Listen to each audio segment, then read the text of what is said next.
আপনি যদি বিজনেস ব্যাকগ্রাউন্ডের হয়ে থাকেন তাহলে নিশ্চয়ই সিএ, এসিসিএ এবং সিএমএ সম্বন্ধে শুনেছেন। কিন্তু প্রশ্ন হলো, সিএমএ কি? এটি কি শুধু হিসাব রক্ষকের জন্য, নাকি এটি একটি আন্তর্জাতিক মানের পেশাদার ডিগ্রি? চলুন আজকে আমরা সিএম এর সম্পূর্ণ তথ্য এ টু জেড সম্পূর্ণ ইনফরমেশন জানি, যেখানে সিএমএ করতে কত টাকা খরচ হয়, সিএমএ করার পরে আপনি কোথায় চাকরি পাবেন এবং কতদিন সময় লাগে, সব তথ্য আজকে আমি আপনাদেরকে জানাবো। সালাম আলাইকুম, আমি মনোয়ার হোসেন রায়হান, দীর্ঘদিন সিএমএ জার্নির সাথে আছি। তো আজকে আমার টপিক হচ্ছে সিএমএ কি। সিএমএ এর এ টু জেড সম্পূর্ণ তথ্য আজকে আমি আপনাদেরকে জানাবো। তো মাই ডিয়ার ফ্রেন্ড, আমি একটা নোট করেছি, যেখানে আমি প্রায় 8টা পয়েন্ট আপনাদেরকে বলবো আজকে সিএমএ সম্পর্কে। তো প্রথমে বলি, সিএমএ কেন করবেন। একটা গল্প বলি আপনাদেরকে, সুন্দর করে শুনুন। সিএমএ কেন করবেন? ধরেন একটা কোম্পানির সেলস বহুগুণে বেড়েছে, কিন্তু লাভ হচ্ছে না। কেন লাভ হচ্ছে না? খরচগুলা কোথায় কোথায় বেশি হচ্ছে সেটা কমিয়ে আনা, এবং কোন কোন পণ্যে বিনিয়োগ বেশি করা ইত্যাদি নির্ধারণ করে থাকেন একজন সিএমএ।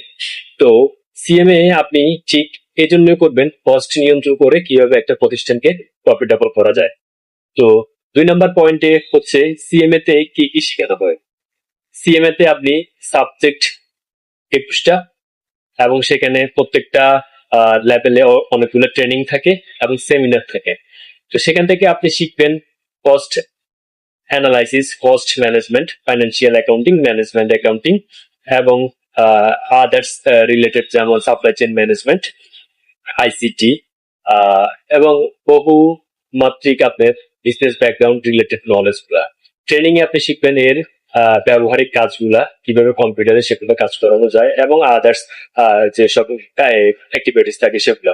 তো আপনাকে এইসব দক্ষতা আপনাদেরকে সাধারণ একজন অ্যাকাউন্টেন্ট বা একজন অ্যাকাউন্টস অফিসার বা ফাইন্যান্স অফিসার থেকে অনেকগুলি দিন কি বলে এগিয়ে রাখবে। তো 3 নম্বর পয়েন্ট হচ্ছে সিএমএ কারা করতে পারবে। এটার মানে কথা হচ্ছে যে কাদের যোগ্যতা আছে সিএমএ করার। মাই ডিয়ার ফ্রেন্ড, সিএমএ করার যোগ্যতাটা হচ্ছে একেবারে সহজ। আপনি এইচএসসি বা ইন্টার পাস করার পরে করতে পারবেন। আপনি বিবিএ পাশাপাশি করতে পারবেন যদি আপনি ইন্টার এবং এসএসসি এবং এইচএসসি মিলে যদি দুইটাতে 3.5 করে দুইটাতে 7 পয়েন্টের উপরে থাকে, তাহলে আপনি বিবিএ পাশাপাশি করতে পারবেন। আপনি বিবিএ পাস করে দেখতে পারবেন, এবং আপনি এমবিএ পাস করেও করতে পারবেন। কিংবা আপনি যদি অন্য কোনো একটা প্রফেশনাল ডিগ্রি থাকে, যেমন সিএ বা আইসিসিএ ইত্যাদি থাকে, তাহলে সেক্ষেত্রে আপনি ওই প্রফেশনাল ডিগ্রির মাধ্যমেও ভর্তি হতে পারবেন। তো এরপরে আসেন 4 নম্বর পয়েন্ট, সিএমএ করতে কত বছর সময় লাগে। এটা আসলে একটা টাইপিক্যাল কোয়েশ্চেন, অনেকে করে থাকে। খুবই সহজ একটা কোয়েশ্চেন, বাট এটা আনসারটা অনেক জটিল। এটা সম্পূর্ণ আপনার মেধার উপরে নির্ভর করবে, আপনার ডিসিপ্লিন, আপনার কনসিস্টেন্সির উপরে। আপনি যদি হার্ট এন্ড সোল ট্রাই করেন, মনোযোগ দিয়ে পড়ালেখা করেন, এটা আপ টু লাগবে 3 থেকে 4.5 বছর, 5 বছরের ভিতরে। আর আপনি যদি পরীক্ষা একেবারে কম দেন, একটা একটা সাবজেক্ট টার্গেট করে করেন এবং একাধিকবার ভিন্ন ভিন্ন সাবজেক্টে একাধিকবার পরীক্ষা দেন, সেক্ষেত্রে আপনার 6 বছর, 7 বছর, 8 বছর পর্যন্ত লাগতে পারে। অনেকে দেখেছি 4 বছরের শেষ হোক, অনেকে দেখছি 10-12 বছরের শেষ হোক। এটা সম্পূর্ণ আপনার উপরে। আপনি কি জবে ফোকাস করবেন নাকি সিএমএ তে ফোকাস করবেন, এটা সম্পূর্ণ আপনার উপরে। আপনি হার্ট এন্ড সোল যদি ট্রাই করেন, সেক্ষেত্রে আপনার 4 থেকে 4.5 বছর বা 5 বছর পর্যন্ত সময় লাগতে পারে। এবার এবার এই 5 নাম্বার পয়েন্টে আসি, সিএমএ এর সুবিধাগুলো কি কি। তো এখানে সিএমএ এর সুবিধাগুলো যদি আমি বলি, 2টা পয়েন্টে বলি। সেটা হচ্ছে, একটা হচ্ছে জব সাইট, আর একটা হচ্ছে জব পজিশন। জব সাইটটা হচ্ছে কি কি, আপনি কোন সেক্টরে কাজ করতে পারবেন, যেমন কোন সাইডে কাজ করতে পারবেন, যেমন আর এম সিজি, এমএনসি, মানে আপনি একটা পণ্য উৎপাদনকারী প্রতিষ্ঠানের factory site, garments, multinational company, bank, NGO, এবং যে যে শাখায় যেমন কস্ট নিয়ন্ত্রণ এবং কস্ট রিলেটেড অ্যাকাউন্টিং, ফাইন্যান্স ইত্যাদি পজিশন আপনি কাজ করতে পারবেন। তো জব পজিশন বলতে বোঝায় আপনি accounts officer, finance officer, tax, audit, bat, accounts receivable, payable, treasury, এবং সর্বশেষ চিফ ফাইন্যান্সিয়াল অফিসার, সিএফও পর্যন্ত হতে পারেন। তো এটাই হলো সিএম এর সুবিধা। আরো বেশ কিছু সুবিধা আছে যেগুলো লার্নিং করলে আপনি সবার থেকে আলাদা হবেন। আসেন 6 নম্বর পয়েন্টে, সিএমএ করলে কি কি দক্ষতা অর্জন হয়। সিএমএ করলে আপনার যে যে দক্ষতাগুলো অর্জন হবে সেগুলো cost analysis, cost relation, budgeting ইত্যাদি এবং এছাড়া পাশাপাশি আপনি অনেকগুলো দক্ষতা অর্জন করবেন, যেমন সমস্যা বিশ্লেষণ, কস্ট নিয়ন্ত্রণ, বাজেট আর্থিক পরিকল্পনা এবং ব্যবসায়িক সিদ্ধান্ত, লিডার এবং বিভিন্ন অ্যাকাউন্টিং রিপোর্টিং। এইসব দক্ষতা আপনাকে অন্য জবদের থেকে সম্পূর্ণরূপে আলাদা করবে এবং আপনি একজন কোয়ালিফাইড পার্সন হিসেবে কাজ করতে পারবেন একটা ফাইন্যান্সিয়াল কোম্পানিতে, আর্থিক প্রতিষ্ঠানে, যেখানে একটা প্রতিষ্ঠানের দায়ভার আপনাকে দেওয়া হবে। এবার আসেন 7 নাম্বার পয়েন্ট, সিএমএ কার জন্য বেশি উপযুক্ত। আপনি যদি ফিউচারে কর্পোরেটের লিডার হতে চান, কর্পোরেট লিড করতে চান এবং আংশিকভাবে আংশিকভাবে না পুরোপুরি আপনি যদি একটা কর্পোরেট হেলদি লাইফ স্টাইল কাটাতে চান, সেক্ষেত্রে সিএমএ আপনার জন্য বেশি উপযুক্ত। আপনি যদি ফাইন্যান্স অফিসার, অ্যাকাউন্টস অফিসার, আপনি যদি চিফ ফাইন্যান্সিয়াল অফিসার, আপনি যদি মনে করেন কস্ট এন্ড বাজেটে কাজ করতে চান, আপনি যদি কর্পোরেটে আর্থিক যেখানে লেনদেনগুলো সংগঠিত হয় সেখানে যদি আপনি কাজ করতে চান, সেখানে আপনি সিএমএ টা অনেক ভ্যালু থাকে। আপনি অডিটে কাজ করতে পারেন, ব্যাটে কাজ করতে পারেন, accounts payable, receivable, tax, income tax practitioner, এইসবগুলা, এবং কিছু কিছু ক্ষেত্রে গভর্নমেন্টের অডিট সেক্টরেও কাজ করতে পারে।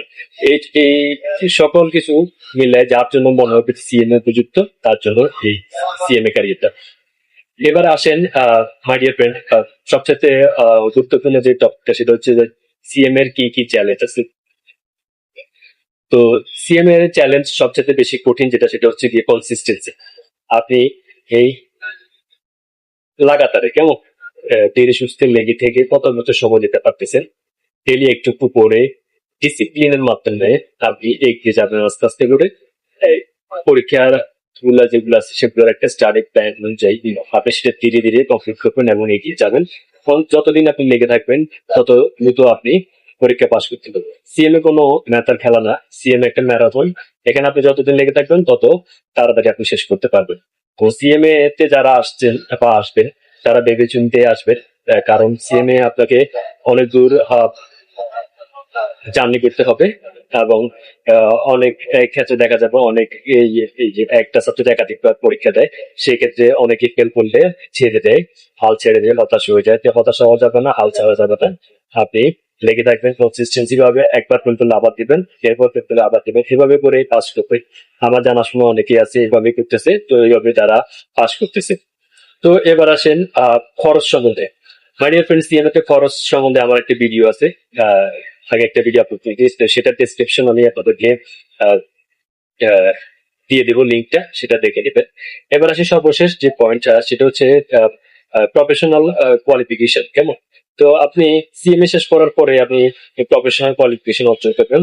দক্ষ একজন কর্পোরেট ক্যারিয়ার হিসেবে আপনি কি চান, সিএমএ অবশ্যই বিবেচনা করবেন একটি জার্নি হিসেবে। আপনি এখানে এই জার্নির মাধ্যমে শিখবেন ফিউচার লিডার আপনি কিভাবে হবেন। আপনি একজন চিফ ফাইন্যান্সিয়াল অফিসার পর্যন্ত করতে পারেন, আপনি কস্টের বাজেটে কাজ করতে পারেন। তো হ্যাঁ, তো এভাবে আসলে একটা কোম্পানির ড্রাইভার আপনার কাজে আসবে যে সিএমএ চুজ করেন। তো আজকের মতো এতটুকুই। আমার ভিডিওটা যদি ভালো লাগে একটু লাইক, কমেন্ট করবেন, সাবস্ক্রাইব করবেন, তাহলে প্রশ্ন থাকলে জিজ্ঞাসা করবেন, আমি রিপ্লাই দিব। আর আমাকে জানান আপনারা পরবর্তীতে কোন ভিডিওটা, কোন টপিকের ভিডিও চান, সেই অনুযায়ী একটা ভিডিও চলবে। ধন্যবাদ সবাইকে, আসসালামু আলাইকুম।